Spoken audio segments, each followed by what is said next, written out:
আল্লাহ সুবহানাহু তাআলা পৃথিবী ধ্বংস করার জন্য যে সিস্টেম ডেভেলপ করেছেন সেই সিস্টেম আওয়াজ ভিত্তিক।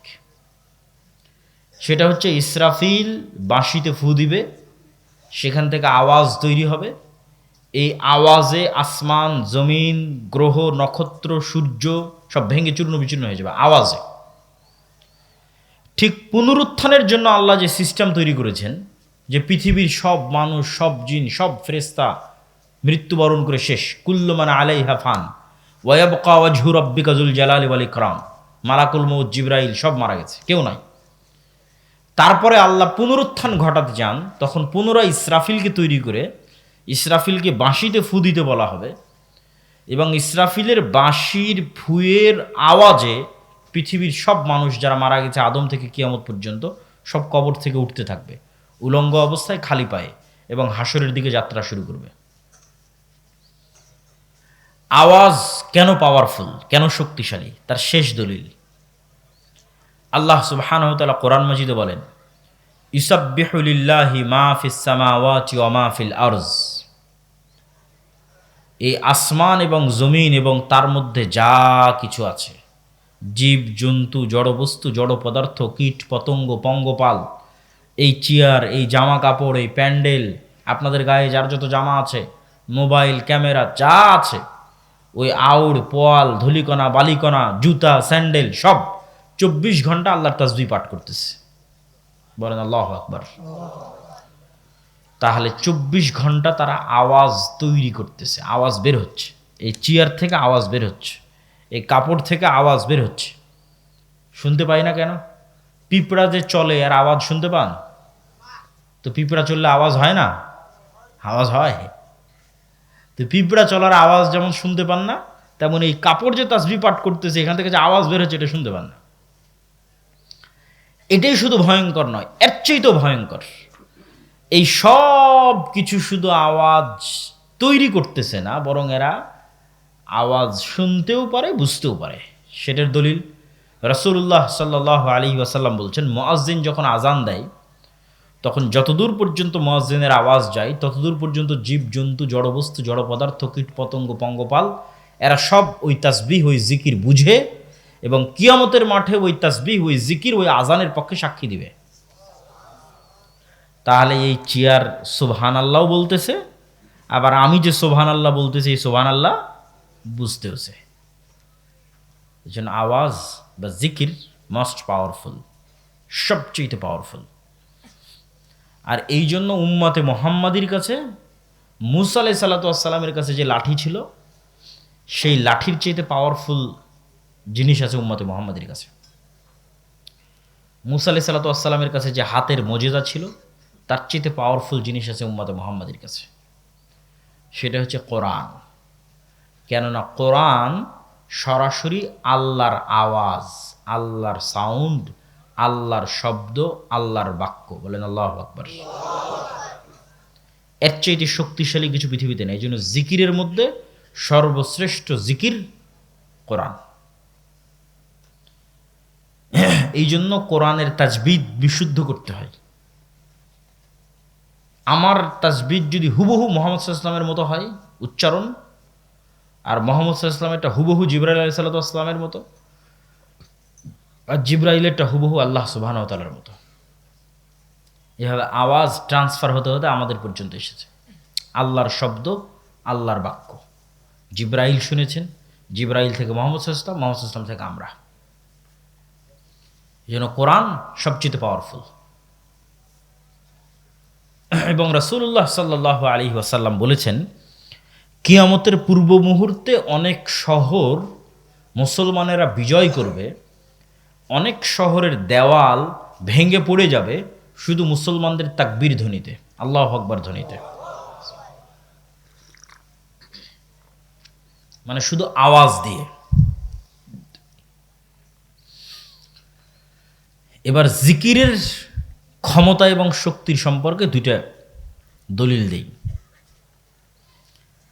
মুসা আলাইহিস সালাতু ওয়াস সালামকে যখন আল্লাহ সুবহানাহু ওয়া তাআলা বললেন, ইযহাব ইলা ফিরআউন ইন্নাহু তাগা, যাও ফেরাউনের কাছে, সে অহংকার করেছে, তখন মুসা আলাইহিস সালামকে লাঠি দেওয়া হলো, লাঠি দিয়ে ছাড়লে সাপ তৈরি হবে, হাতের মজেজা দেওয়া হলো, জিহ্বার কথার শক্তি ফিরিয়ে দেওয়া হলো, সাবলীলতা, ভাইকে সঙ্গী করে দেওয়া হলো। তারপরে আল্লাহ সুবহানাহু ওয়া তাআলা বলছেন ওয়ালা তানিয়া ফি যিকরি, মুসা সব দিলাম, কিন্তু আমাকে স্মরণ করতে, আমার জিকির করতে ভোলা যাবে না, না হলে সব ডিঅ্যাক্টিভেট হয়ে যেতে পারে। কল্পনা করেন, এমনি উদাহরণ হিসেবে বোঝার জন্য, কল্পনা করেন যে মুসা আলাইহিস সালাতু ওয়াস সালাম এক সপ্তাহ থেকে সালাত আদায় করেনি, এক সপ্তাহ থেকে একবারও আল্লাহকে স্মরণ করেনি, আল্লাহর জিকির করেনি। আস্তাগফিরুল্লাহ, সুবহানাল্লাহ, আলহামদুলিল্লাহ, অন্তরের যে জিকির, সালাতেও নাই, জিকিরও নাই। এক সপ্তাহের মাথায় মুসা আলাইহিস সালাতু ওয়াস সালাম এবার তার লাঠি ছাড়তেছে, লাঠি আর সাপ হয় না। লাঠি দিয়ে সমুদ্রে আঘাত করতেছে আর রাস্তা তৈরি হয় না। হাত বগল থেকে বের করতেছে আর জ্বলে না, কেন সব ডিঅ্যাক্টিভেট হয়ে গেছে। আল্লাহ শর্ত দিয়েছে ওয়ালা তানিয়া ফি যিকরি, যা দিয়েছি সব অ্যাক্টিভ থাকবে। যদি তোমার কালব, যদি মুসার কালব সালাতের মাধ্যমে এবং জিকিরের মাধ্যমে আল্লাহর সাথে কানেক্টেড থাকে, তাহলে যা যা দেওয়া আছে সব অ্যাক্টিভ থাকবে। এখন মুসা আলাইহিস সালামের কালব সালাত এবং জিকিরের মাধ্যমে আল্লাহর সাথে কানেক্টেড, তখন মুসা আলাইহিস সালাম লাঠি ছাড়লে সাপও হবে, মুসা আলাইহিস সালাম লাঠি দিয়ে আঘাত করলে সমুদ্রের মধ্যে রাস্তাও তৈরি হবে। এলে জিকির, জিকির এবং সালাতে নাই, তো আল্লাহ সুবহানাহু ওয়া তাআলার খাতাতেও নাই, আল্লাহ সুবহানাহু ওয়া তাআলার গণনাতেও নাই।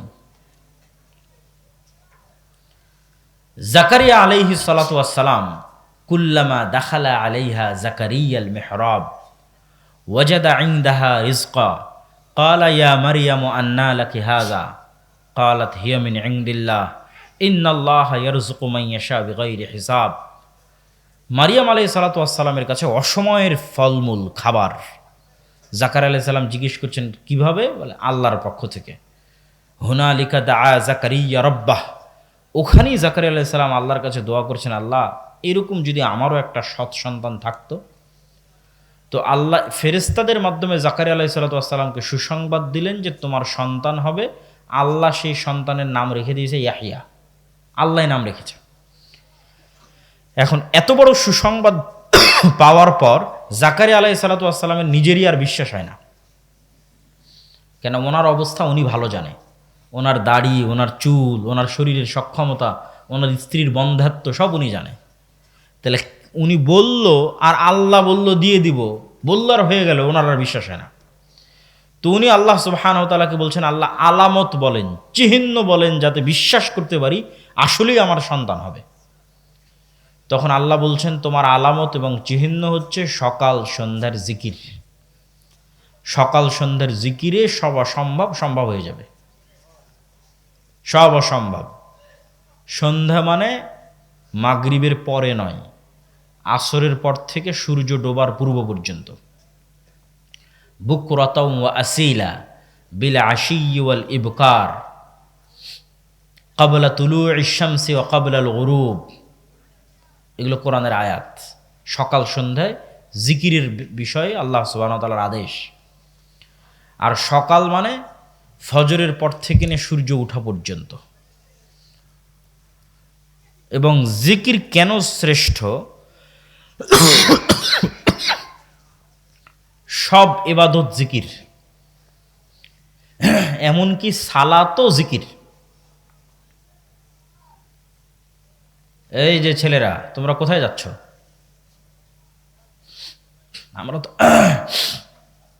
আমরা আসছি চিটাগাং থেকে, যাব রাজশাহী। তা আমাদেরই তো কষ্ট বেশি, আমাদেরই তাড়া আছে যে বক্তব্য দ্রুত শেষ করতে হবে। অতএব বক্তব্যের মধ্যে উঠাচলা করিও না, আর অল্প সময়ের মধ্যে বক্তব্য শেষ করব। বক্তব্যের মধ্যে উঠাচলা করলে বিরক্ত হয়, বিরক্ত বোধ হয়। তো সকল ইবাদতই জিকির, যেমন সালাত। আল্লাহ সুবহানাহু ওয়া তাআলা কোরআন মাজিদে বলছেন আকিমিস সালাতা লিযিকরি, সালাত কায়েম করো আমাকে স্মরণ করার জন্য, আমার জিকিরের জন্য। এই জন্য মনে রাখবেন, সালাতের নির্ধারিত ফরম্যাট মিস গেলেও কোনো সমস্যা নাই। মানে আপনি এখন অসুস্থ, দাঁড়িয়ে সালাত আদায় করতে পারছেন না, তো বসে করেন। বসে পারছেন না তো শুয়ে করেন। প্যারালাইজড অবস্থায় আছে, আপনার হাত পা কিচ্ছু নড়ে না, তো কিচ্ছু নড়া লাগবে না। আল্লাহকে স্মরণ করার জন্য আবার কি নড়া লাগে? আল্লাহকে স্মরণ করার জন্য কালব আর ব্রেন ঠিক থাকলেই হয়। উজুর পানি নাই, নাই। তায়াম্মুমের মাটি নাই, নাই। কেবলা চিনেন না, চিনেন না। আবু গারিব কারাগারে কাপড় নাই, উলঙ্গ অবস্থায় আছেন তো, নাই। সালাতের মূল উদ্দেশ্য কি? আল্লাহ বলছেন আকিমিস সালাত লিযিকরি। সালাতের মূল উদ্দেশ্য হচ্ছে তোমার কালবকে দিনে রাতে 24 ঘন্টায় অন্তত 5 বার আল্লাহকে স্মরণ করতে হবে।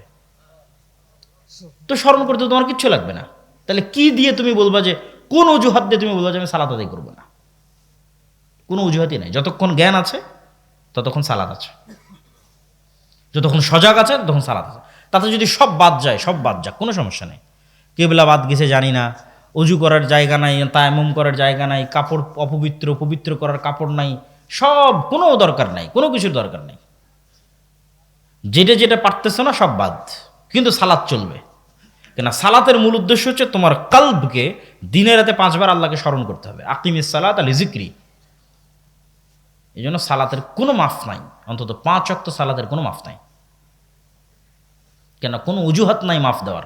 এটা ছাড়া যে আল্লাহ আমি অজ্ঞান ছিলাম, এটা ছাড়া যে আল্লাহ আমি মারা গেছি, এটা ছাড়া যে আল্লাহ আমি পাগল হয়ে গেছি, এটা ছাড়া যে আল্লাহ আমি ঘুমন্ত ছিলাম, আর কোনো অজুহাত নাই। কালব ঠিক আছে, ব্রেন ঠিক আছে, সালাত চলবে। যে অবস্থায় থাকো চলতে হবে সালাত। এটাই সালাতের মূল উদ্দেশ্য। আকিমিস সালাত লিযিকরি। এই জন্য সালাতের শুরু থেকে নিয়ে শেষ পর্যন্ত জিকিরই বেশি আছে, দোয়া কম আছে। আজান জিকির, ইকামাত জিকির। আল্লাহ আকবার বলে সালাত শুরু হলো, এই আল্লাহ আকবার জিকির। সূরা ফাতিহা পড়লাম, কোরআনের অন্য একটা সূরা পড়লাম, এটা সর্বশ্রেষ্ঠ জিকির। কেন? এটা আল্লাহর বাণী। সামি আল্লাহু লিমান হামিদা বলে রব্বানা লাকাল হামদ বললাম, আল্লাহর প্রশংসা করলাম, এটা জিকির, এখানেও দোয়া নাই। আল্লাহু আকবার বলে রুকুতে গেলাম, সুবহানা রাব্বিয়াল আযীম, ওটাও জিকির, তাসবিহ, ওখানেও দোয়া নাই। আল্লাহু আকবার বলে সিজদায় গেলাম, সুবহানা রাব্বিয়াল আলা, ওখানেও জিকির, আল্লাহর তাসবিহ, দোয়া নাই। দোয়া একদম সালাম ফেরার পূর্ব মুহূর্তে আছে। বাকি পুরো সালাত জিকিরের বিভিন্ন পার্ট দিয়ে পূর্ণ করা আছে। জিকিরের বিভিন্ন পার্ট, দাঁড়ানো অবস্থায় কোরআন তেলাওয়াতের জিকির, রুকু এবং সিজদা অবস্থায় তাসবিহের জিকির, আর একদম সালাম ফেরানোর পূর্বে দোয়া। তো আমরা বলছিলাম দুটো জিনিস দিয়ে আল্লাহর সাহায্য পাওয়া যায়, সালাত এবং জিকির। রাতের সালাত এবং সকাল সন্ধ্যের জিকির। এবং জিকির কেন পাওয়ারফুল, আওয়াজ কেন পাওয়ারফুল, সাউন্ড কেন পাওয়ারফুল, সেটা আমরা বিস্তারিত তুলে ধরেছি। ওইটা যে একবার বুঝবে তার জন্য এটা বোঝা সহজ হবে যে জিকির কেন পাওয়ারফুল। কেন আল্লাহ বললেন সুবহানাল্লাযী সাখখারা লানা হাযা ওয়া মা কুন্না লাহু মুকরিনিন। বিমানে উঠছি আর বলছি এই বিমানকে আল্লাহ আমার অধীনস্থ করেছে। কেমনে সম্ভব? এই জিনিসগুলো যে গভীরভাবে স্টাডি করবে সে বুঝবে যে এটা কেমনে সম্ভব। কেননা ওই বিমানের তেলও আল্লাহর খনি থেকে বের হয়ে এসেছে। ওই বিমান যে ভূমণ্ডল, যে আবহাওয়া, যেই এতে উঠতেছে, সেখানে ভারসাম্য রক্ষা আল্লাহ সুবহানাহু ওয়া তাআলা করতেছে। বিমানের যতগুলো পার্টস তৈরি হয়েছে, ধরেন ব্যাটারি, ওই ব্যাটারি যে পদার্থ দিয়ে তৈরি হয়েছে এটা মানুষ তৈরি করতে পারবে না। ওটা ওই আফ্রিকার নির্ধারিত কিছু দেশ আছে সেখানকার খনিজ থেকে বের হয়। তাহলে কোনো একটা পার্টস মানুষ নিজে শূন্য থেকে বের করতে পারবে না। সব আল্লাহর বিভিন্ন জিনিসকে ব্যবহার করে রিফাইন করে করে এক জায়গায় একত্রিত করা হয়েছে। তাহলে এই প্রত্যেকটা জিনিস আল্লাহর তাসবিহ পাঠ করতেছে। ওই তেল যখন খনিতে ছিল তখনও তাসবিহ পাঠ করেছে, এখন বিমানে এসে যুক্ত হয়েছে তখনও তাসবিহ পাঠ করতেছে। এই গাছ যখন, এই চেয়ার যখন গাছে ছিল তখনও তাসবিহ পাঠ করেছে, এখন কেটে চেয়ার বানানো হয়েছে এখনও তাসবিহ পাঠ করতেছে। ওই গদিতে, বিমানের গদিতে যে তুলা আছে, ওই তুলা যখন গাছে ছিল তখনও তাসবিহ পাঠ করতেছে, ওখানেও তাসবিহ পাঠ করতেছে। তো এগুলো সব আল্লাহর নিয়ন্ত্রণে। এবং আমিও যে তাসবিহ পাঠ করতেছি সেগুলো ওরা বুঝে। এই পর্বের আলোচনা শেষ। এবার দুনিয়ার কিছু কথা বলি। দুনিয়ার কিছু কাজ শুধু গায়েবের কাজ দিয়ে বিজয় হয় না, দুনিয়াতেও কিছু করা লাগে। তো দুনিয়ার কিছু কাজ যেটা দিয়ে মুসলমানদের করতে হবে, তার 3টে কাজ সংক্ষেপে সংক্ষেপে বলবো, সময় যেহেতু অনেক অল্প। 1 নাম্বার, জ্ঞান ও শিক্ষা। আল্লাহ কিছু মূলনীতির উপর পৃথিবীকে তৈরি করেছে, কিছু সেট আপ, কিছু ডেভেলপমেন্ট, কিছু রুলস, কিছু মূলনীতি যেটা আল্লাহ ভাঙেন না। যেমন আগুন জ্বালিয়ে দিবে, ছুরি কাটবে, এগুলো আল্লাহরই মূলনীতি। বিজ্ঞানের যত ফিজিক্সের যত মূলনীতি আছে সব আল্লাহ দিয়ে রেখেছে পৃথিবীর মধ্যে আগে থেকে। যত মূলনীতি আছে ফিজিক্সের এগুলো আল্লাহ ভাঙ্গেন না, খুব কম। একমাত্র ইব্রাহিমের ক্ষেত্রে আগুনকে বলেছে জ্বালায় না, কিন্তু আসহাবুল উখদুদ সূরা বুরুজ পুরোই জ্বালিয়ে দিয়েছে। তরবারি দিয়ে আল্লাহ নবীকে হত্যা করে দেওয়া হয়েছে। আল্লাহ তরবারিকে বলেনি এটা নবীর চাচা, হত্যা করিও না, কাটিও না, না কাটিস। বদর, হুদ, খন্দক অসংখ্য সাহাবী শহীদ হয়েছে। তো পৃথিবীর মূলনীতিতে নেতা হওয়ার যে বাটন, যেটা আল্লাহ দিয়ে রেখেছে পৃথিবীর মধ্যে আল্লাহ এটা ইনস্টল করে দিয়ে রেখেছে, যে পৃথিবীর মূলনীতি হচ্ছে যে জ্ঞানী হবে সে নেতা হবে, যে জ্ঞানী হবে সে শক্তিশালী হবে। মোবাইলের একটা বাটনে চাপ দিলে যেমন লাইট জ্বলতেছে, ওইরকম জ্ঞানের বাটনে যে চাপ দিবে সে নেতা হবে।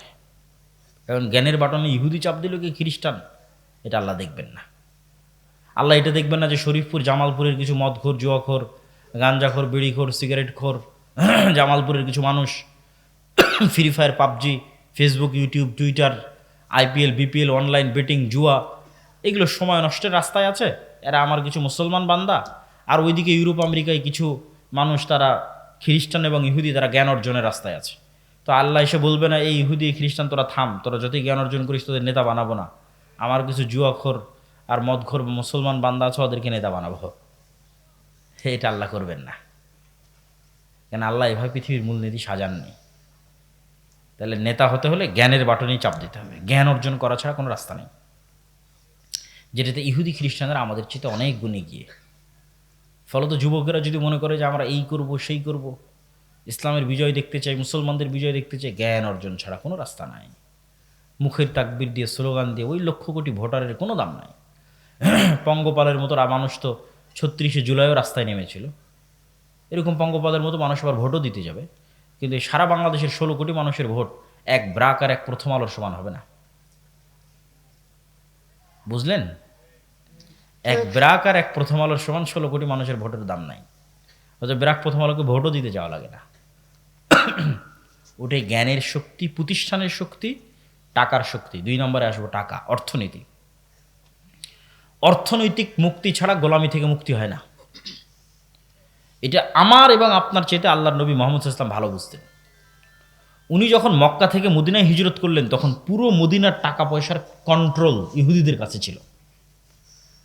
আজকে যেমন সারা পৃথিবীর অর্থনীতির কন্ট্রোল ইহুদিদের কাছে, মুহাম্মদ সাল্লাল্লাহু আলাইহি ওয়াসাল্লাম যখন মদিনায় হিজরত করেছেন তখন পুরো মদিনার অর্থনীতির কন্ট্রোল ইহুদিদের কাছে। এটা মুহাম্মদ সাল্লাল্লাহু আলাইহি ওয়াসাল্লামের পক্ষে অসম্ভব যে উনি মদিনার লিডার হবে আবার টাকার কন্ট্রোল ইহুদির কাছে থাকবে। তো কেমনে উনি রাষ্ট্র চালাবে, কেমনে নেতৃত্ব চালাবে?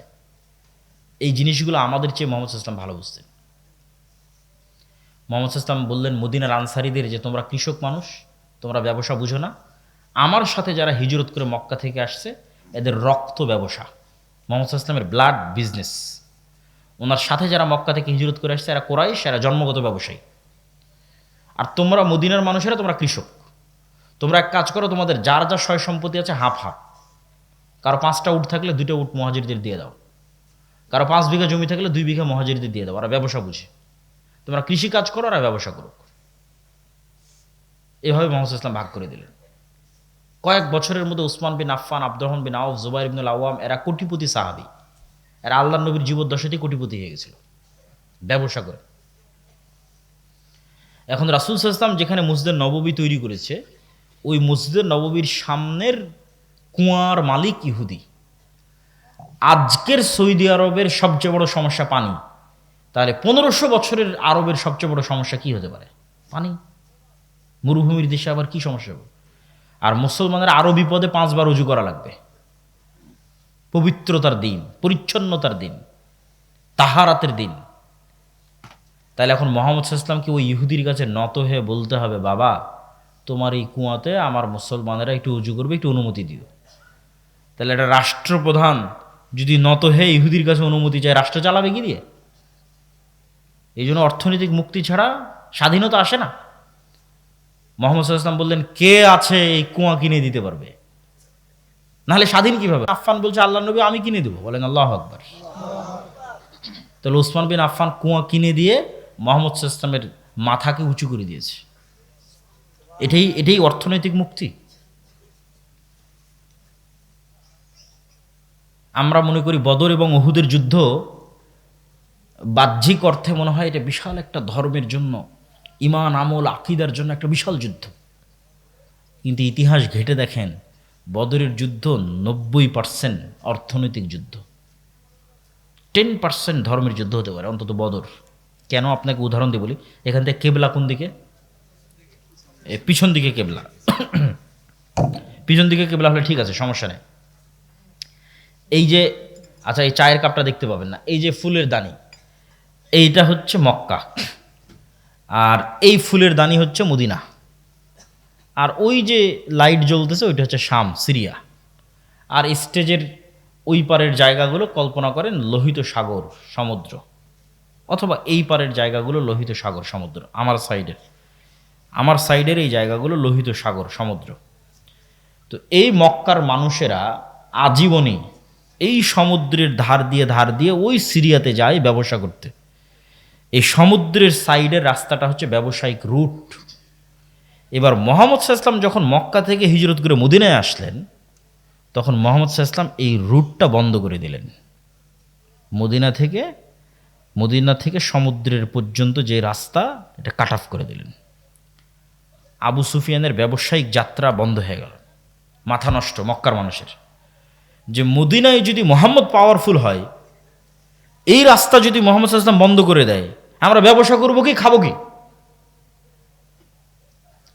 এই জন্য যাদের বদরের মাঠ দেখার সুযোগ হয়েছে তারা দেখবেন বদরের মাঠ মদিনায় নয়, এই যে এটা সমুদ্র, সমুদ্রের পাশে বদরের মাঠ। কেন? যুদ্ধটা হয়েছে ব্যবসায়িক রুট বন্ধ করা এবং খোলা নিয়ে, ব্যবসা টিকিয়ে রাখা এবং না রাখা নিয়ে, টাকার যুদ্ধ, অর্থনীতির যুদ্ধ। মুহাম্মদ সাল্লাল্লাহু আলাইহি ওয়াসাল্লাম টপ লেভেলের অর্থনীতিবিদ ছিলেন, যে মক্কাকে যতটা অর্থনৈতিকভাবে উনি দমন করতে পারবেন, ততটা মদিনা অর্থনৈতিকভাবে শক্তিশালী হবে। এবং এই কারণে আবু জাহাল এবং আবু সুফিয়ান প্রথম যুদ্ধ বদর, তারা ভয় পেয়ে গেছে। উম্মতে মোহাম্মদী ব্যবসায়ী জাতি, উম্মতে মোহাম্মদীকে চাকরি করা শিখিয়েছে ঔপনিবেশিকরা। এই যে ব্রিটিশদের গোলামির একটা চিত্র এবং আলামত আমাদের মধ্যে আছে, সেটা হচ্ছে আমরা এই চিন্তা নিয়ে বড় হই যে আমাদের চাকরি করতে হবে। কিন্তু মুসলমানেরা জন্মগতভাবে মুহাম্মদ সাল্লাল্লাহু আলাইহি ওয়াসাল্লামের আশেপাশে যারা ছিল, এবং মুহাম্মদ সাল্লাল্লাহু আলাইহি ওয়াসাল্লামের আশেপাশে যারা সাহাবী ছিল এবং পরবর্তী মুসলমানেরা, এরা ছিল ব্যবসায়ী জাতি।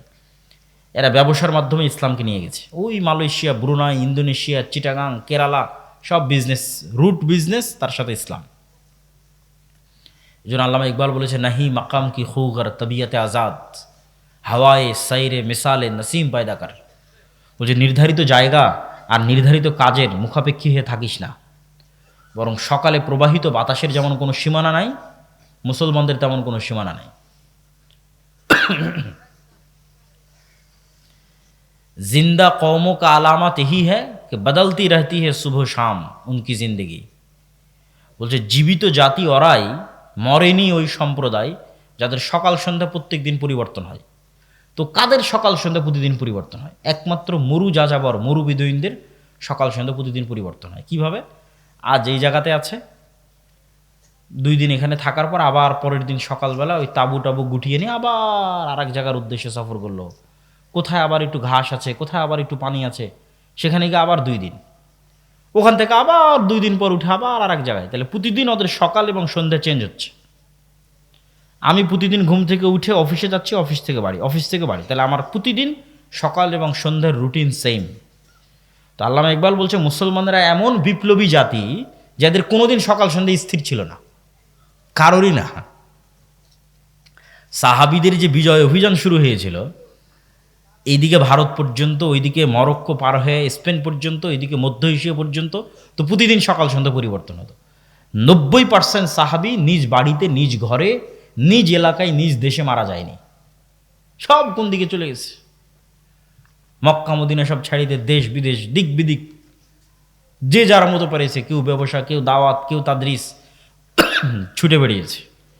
সকাল সন্ধ্যা প্রতিদিন পরিবর্তন হয়েছে। এটা বিপ্লবী জাতির আলামত, যাদের সকাল সন্ধ্যা প্রতিদিন পরিবর্তন হয়। শেষ পয়েন্ট, তাহলে দুনিয়ার কাজের 1 নম্বর পয়েন্ট বললাম জ্ঞান অর্জন, দুনিয়ার কাজের 2 নম্বর পয়েন্ট বললাম অর্থনৈতিক মুক্তি, দুনিয়ার কাজের 3 নম্বর পয়েন্ট হচ্ছে ন্যায়পরায়ণতা এবং সত্যবাদিতা, যেটা দিয়ে বক্তব্য শুরু করেছি। যে বানু ইসরাইলরা মিথ্যা ধোঁকাবাজি 2 নম্বরই শিখেছে গোলামি করতে গিয়ে। আজকে আমরা মুসলমানেরা ওই সেম জায়গায় দাঁড়িয়ে আছি।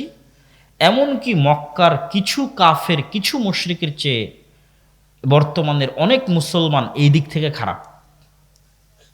যেমন মক্কার একজন কাফের মুশরিকের নাম আব্দুল মুত্তালিব, মক্কার একজন কাফের মুশরিকের নাম আবু তলেব, মোহাম্মদ ইসলামের চাচা।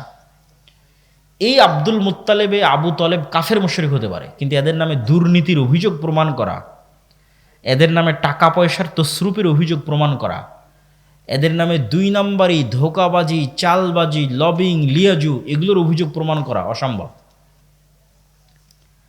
কেন? এরা হচ্ছে ইসমাইলের সন্তান। ইসমাইলের সন্তানেরা কোনোদিন গোলাম ছিল না, আর গোলাম না হলে মানুষ এগুলো শিখে না। এই জন্য মোহাম্মদ সাল্লাল্লাহু আলাইহি ওয়াসাল্লাম এগুলো শিখেনি। মোহাম্মদ সাল্লাল্লাহু আলাইহি ওয়াসাল্লামের দাদাও জানতো না, মোহাম্মদ সাল্লাল্লাহু আলাইহি ওয়াসাল্লামের চাচাও জানতো না, মোহাম্মদ সাল্লাল্লাহু আলাইহি ওয়াসাল্লামও জানতো না। কিন্তু আমরা মুসলমানদের এখন রক্তে রক্তে, রন্ধ্রে রন্ধ্রে ঢুকে গেছে এগুলো। আপনি ইউরোপ আমেরিকা যান, 80% বেশি মুসলমানের সার্টিফিকেট বলেন, ডকুমেন্টস বলেন, কাগজ বলেন, বেনিফিট নেওয়ার সিস্টেম বলেন, চাকরি বলেন, পুরো জীবনটা মিথ্যার উপর দাঁড়িয়ে আছে। হতবাক। ঠিক আমাদের বাংলাদেশের অবস্থাও তাই। এই জন্য আমাদের এমন একটা প্রজন্ম লাগবে যে প্রজন্ম সত্যবাদিতা এবং ন্যায়পরায়ণতায় অটল থাকবে। আজকের ওসি, ডিসি, এসপি, মন্ত্রী, মিনিস্টার, এসিল্যান্ড, সাব রেজিস্ট্রার, এরা সবাই নামাজি, সবাই উমরা করে, হজ করে, সবাই দান করে, কিন্তু নিজের চেয়ারে যখন বসে তখন সৎ নয়, ন্যায়পরায়ণ নয়, তখন আমানতের খেয়ানতকারী। তাহলে চেয়ারে বসে যখন আমানতের খেয়ানত করেছে তখন ও মুনাফিক। ও এখনো বুঝেনি ইসলাম কাকে বলে, ও এখনো বুঝেনি ইমান কাকে বলে। ও মনে করেছে বাহ্যিক আমল দিয়ে আমি পার পেয়ে যাব।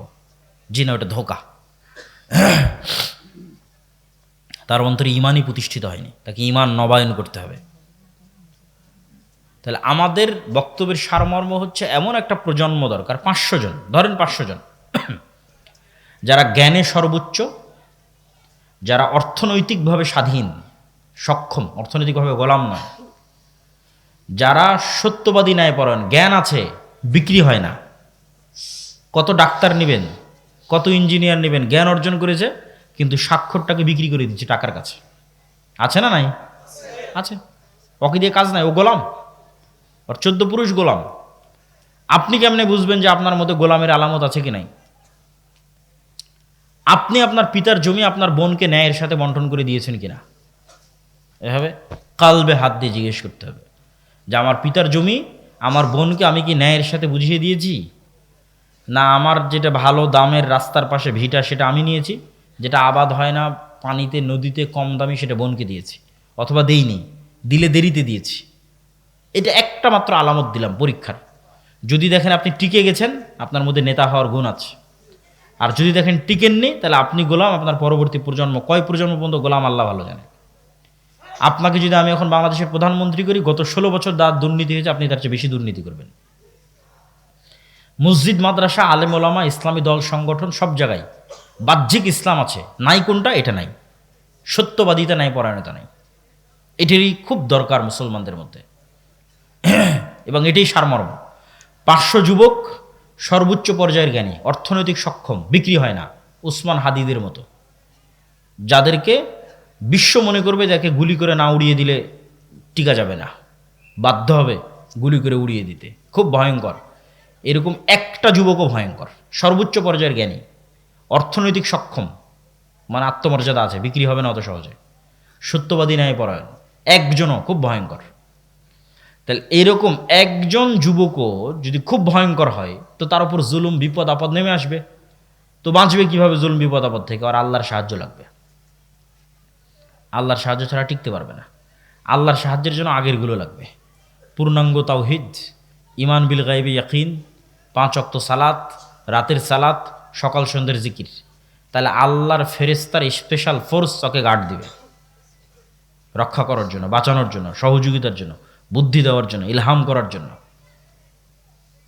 তো যদি কেউ এই শর্তগুলো পূরণ করতে পারে যে আল্লাহর সাহায্য তার সাথে, আবার সে সর্বোচ্চ পর্যায়ের জ্ঞানী, আবার বিক্রি হয় না, আবার অর্থনৈতিক সক্ষম, এই রকম যুবকদের হাত দিয়ে বিপ্লব আসবে।